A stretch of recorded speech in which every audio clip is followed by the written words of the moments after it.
The question of this symposium is one that I want to reformulate, and I would like to ask, does design need a vision?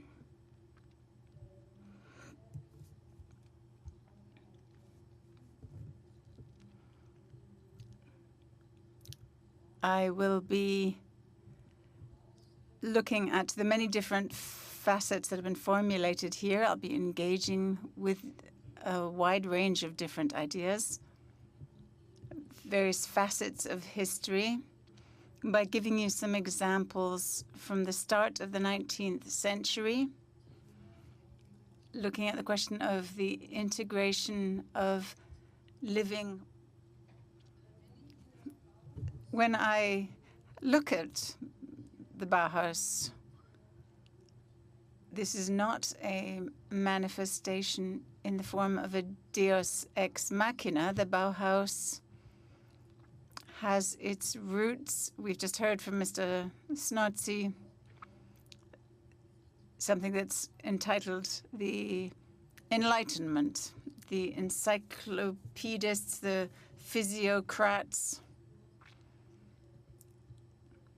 And then over the course of the 19th century, it is supported by movements like the arts and crafts movement and the Deutsche Werkbund, the German Association of Craftsmen. Here what you see is a design for a Bauhaus bulletin, 1921, 2 years before the Bauhaus launched its fulminant organization into architecture. 1921. This is a design by Oskar Schlemmer. Utopia, documents of something the interpreter cannot read from here. You might have thought it's a bit of a contradiction, but actually what it's showing is that the Bauhaus movement in Weimar, as they were based at the time, had imagined that their designs might well be actually created. Perhaps in this context, one could talk about Ernst Bloch and his principle of hope in this context, but you can also refer to Robert Musil, who in his novel, The Man Without Qualities, writes the following: where there's a sense of reality, there must be a sense of the possible. So coming back now to this vision of the integration of living, working, and leisure, it's worth saying that after the relocation of Bauhaus to Dessau, you can talk about a bringing together of living, working, or studying, and leisure in one space, namely the Bauhaus building itself by Gropius. The question that I'm interested in focuses on this resistance against what exists.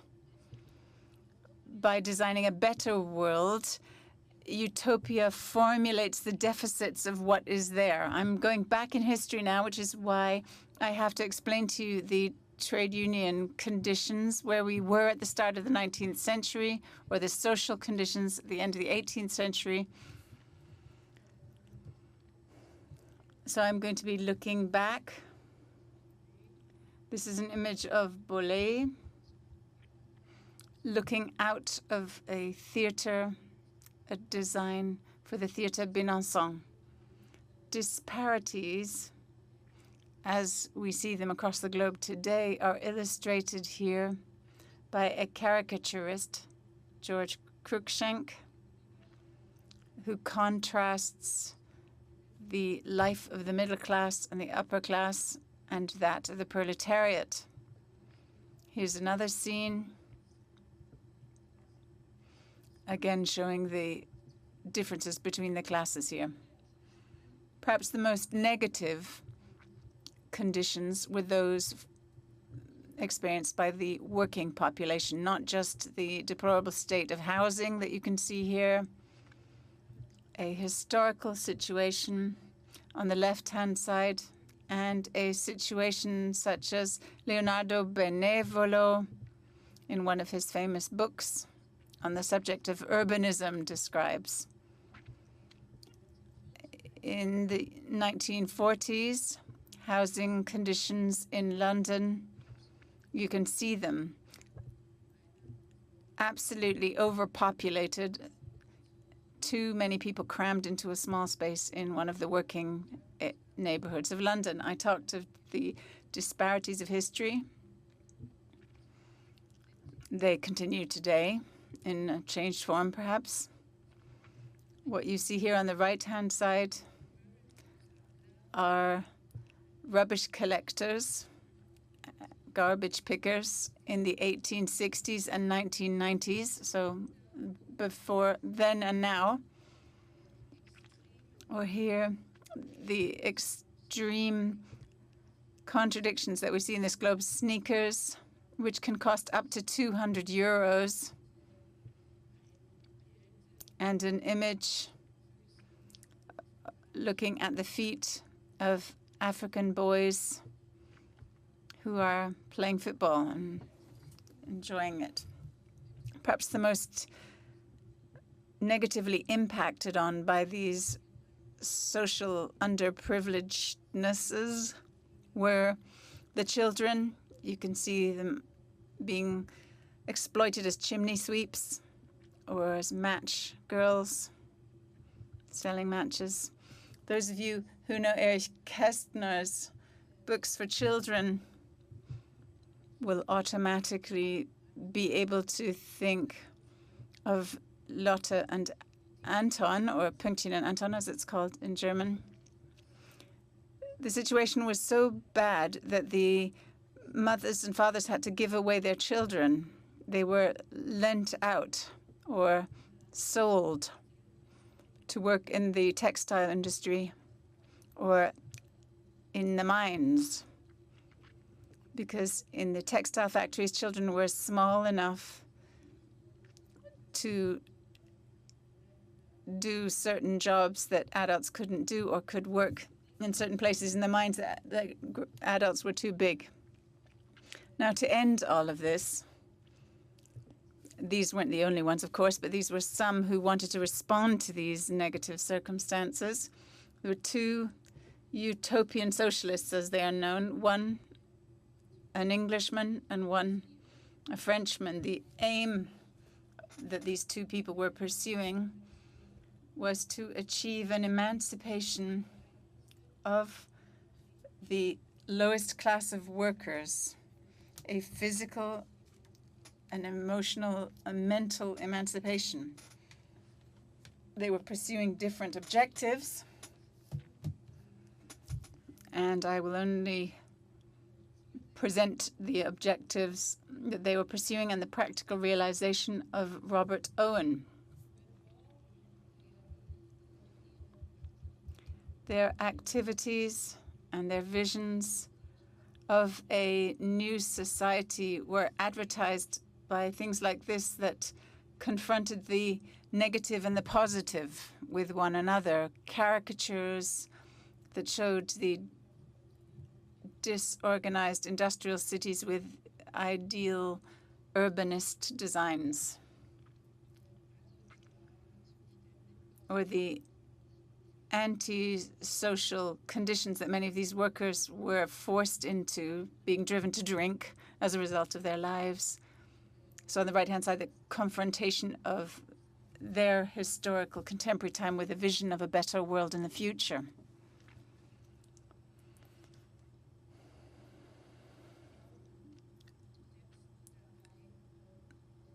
Robert Owen focused on a pragmatic system. You can see entitled here, The Outline of the Rational System of Society Based on Demonstrable Facts. He had the opportunity of putting his vision into practice as the owner of a textile industrialized textile village. What's perhaps new, against the background of what I've told you, was the social reality of the time for the working classes. Owen, in the context of these considerations of emancipation, focused on raising the morale of the workers.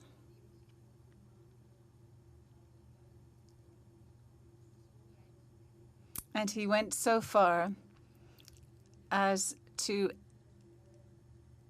augment the existing workers' housing with new buildings. He created an institute for the formation of the character and a school building as well. Naturally, most of the workers were not able to read or write, and their children had no schooling to speak of. This was the new building that he added in his industrial village. New Lanark, as it was known, became a pilgrimage site for politicians, for architects, for utopians. Friedrich Schinkel was one of them,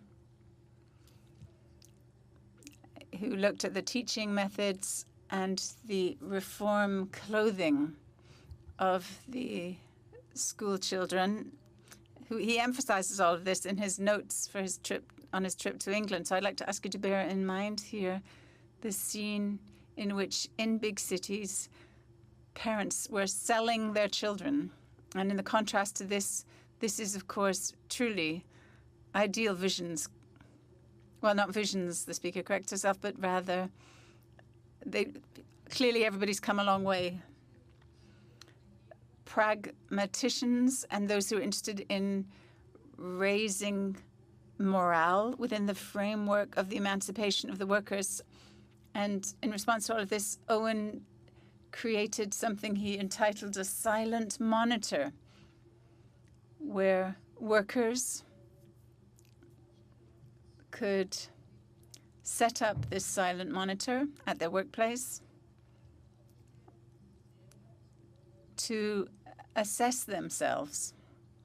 So the emancipatory process here was placed in context with a self-reflection. So white was, I'm in a good state, yellow was not so good, and blue even worse, and black was totally negative.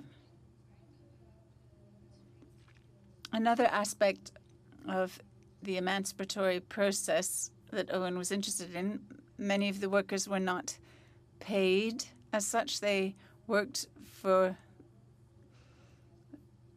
their homes, and their payment wasn't something that they received in terms of money, but rather they received food, and often the food was spoiled or rotten. To create a counterpoint to this,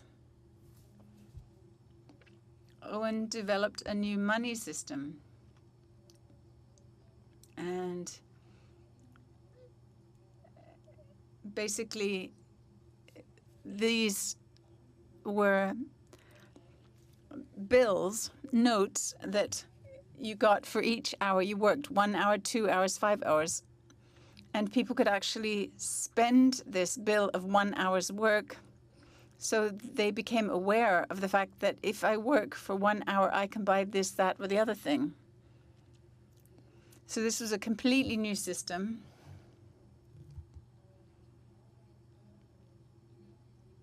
Which made workers independent from the existing system of exploitation of industry in the 19th century. 1817, in Ireland, there was a famine, and Owen tried to apply some of the pragmatic experiences he'd had in New Lanark in his textile company town in Ireland on a larger scale, developing a model for a self-supporting village with the school building and the restaurants at the center of the village, assembly spaces, community center, cultural facilities, and everything that he had set up in New Lanark. Here you can see the settlement parallelogram layout.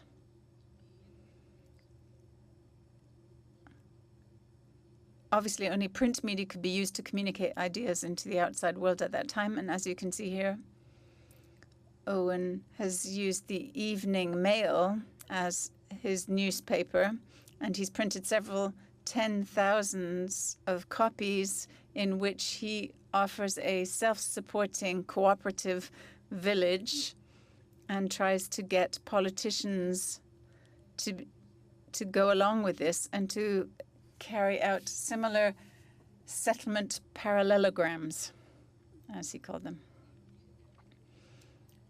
You can see at the center here, there's the main building with the teaching facilities and the main kitchens, and then the residential buildings frame the square-shaped inner courtyard.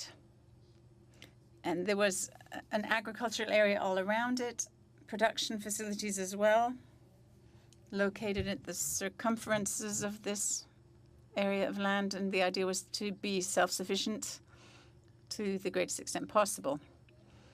But he wasn't successful with this idea from 1817 in the context of the famine. So he worked together with Thomas Sigmund Woodwell to come up with a design for a project similar to the self-supporting village, for a project that was to be implemented in the United States. Again, there's a confrontation here of good and evil. Poor conditions for their workers in Europe. In the USA, on the other hand, better conditions is what's set out here.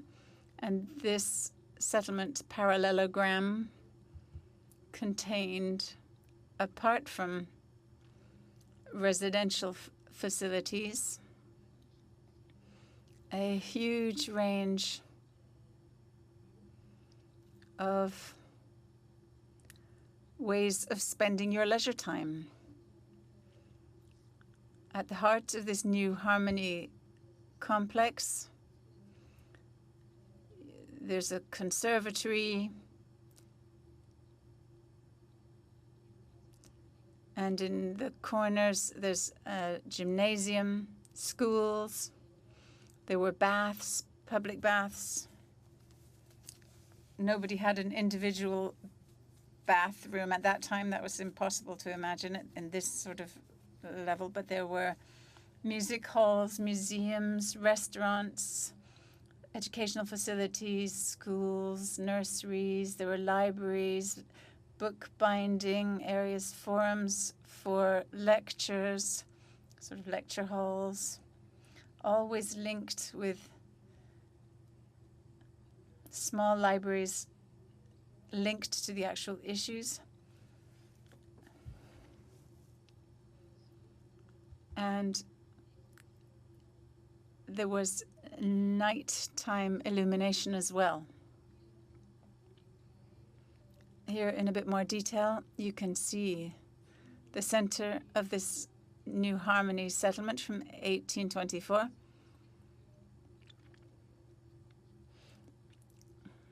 Don't be put off by the language of shapes here. It's 1824. And at that time in Europe, we have a classicistic architectural language as the norm. Perhaps in this conservatory in the center, you could say that it's like the sort of glass chain such as Bruno Taut carried out. It's an architectural language that is sort of neo-Gothics, but it's not about the language of shape here or form. It is about the integrated function of living, working, and leisure within one settlement complex, within one estate. Here's another view that shows you that the whole thing is set up on a panel, and you can see here the underground access points, which were there for the delivery of the restaurants and the waste removal,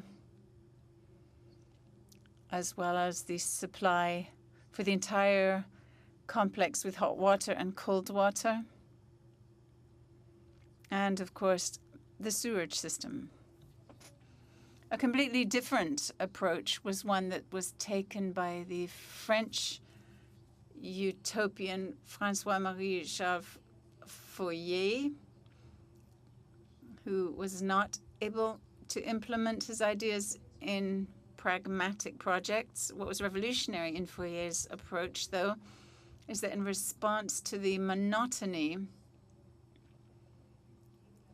of the work rhythms of doing just one task, he said everybody has all manner of different gifts, and this is why every person should be able to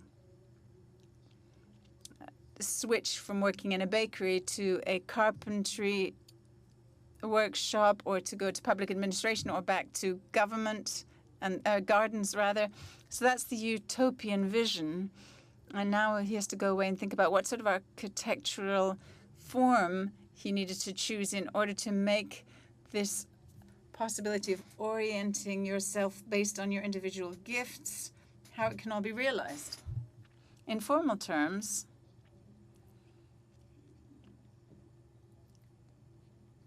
if you look on the right-hand side and you see Fourier's social palace as he envisaged it to realize his ideas, you might be thinking about Versailles in terms of your associations. Again, it's not important, though, what form these buildings had. What's important in this context is that corresponding with this idea that you have various different gifts that each individual has, and that you have to unfold your potential and work in all of them, that's what's interesting. The concept's very hedonist, very sensual, and he thus has designed a building in which, because you have to change your various different activities, there are all manner of different connecting passages protected from the weather, and the inner side of these buildings were glass galleries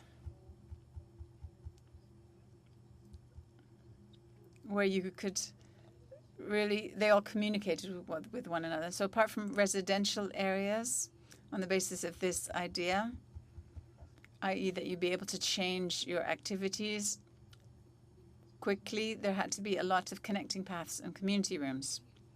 Fourier goes further, having his glass palace that he entitled Phalanstère were put in an ideal city, and perhaps some of his role models were existing buildings. The Palais Royal, for example, which is a multifunctional building with its kiosks and with galleries, with restaurants where you could debate issues vehemently. The Palais Royal was a nucleus to some extent of enlightened people who, in the wake of the French Revolution 1789, met together and talked. So truly a multifunctional place then. And I'm talking here about the integration of living, working, and leisure. And for Fourier, all of this was there in the Palais Royal.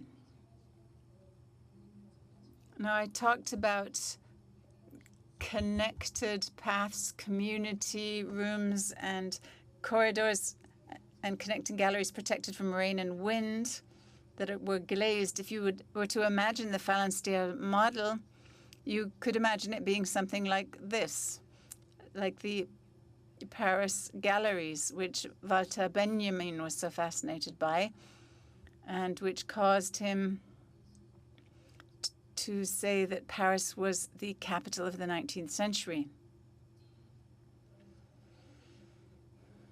Fourier's thinking was met with a broad response. His writings were translated in all manner of different languages. There's a Spanish version here that I've got for you, and a depiction from August Bebel's monography about Fourier.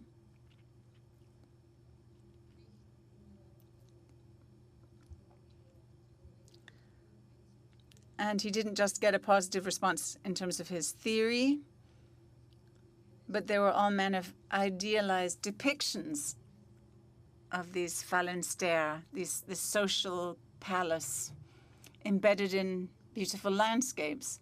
Perhaps it's important to say in this context here, you can see the Phalanstère, that there were a lot of buildings which served production that was very imitating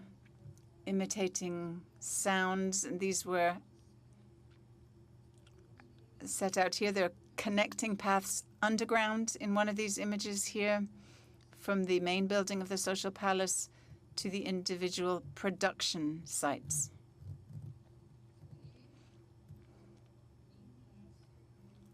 Fourier never had an opportunity, unlike Robert Owen, to realize any of his ideas, not even a bit. But in the enlightened, he found an enlightened patriarchal industrialist, Jean-Baptiste André Gaudin, who shared his vision in a patriarchal way. So he tried to implement Fourier's ideas in this Familistère, as he entitled it, not Phalanstère, but Familistère, which was sort of his own version of the Phalanstère. The Familistère already suggests that the rigorous nature that Fourier had envisaged was not going to be realized here, and it wasn't. But in terms of the communications, community spaces, and the connections, as well as the activities of the workers, meant that Gaudin had offered his workers who worked in his factory. He was an oven manufacturer, so they could see themselves as emancipated. There was a public bath, there was a theater, there were nursery schools, there were schools, and there was a glass-roofed inner courtyard, which was a place for communication. There was also a daycare center here. There were cooperative-based shops as well. He allowed his workers to benefit from production by issuing shares, and he involved them as well in the organization of all of the production side of things. Here are two caricatures that I've chosen.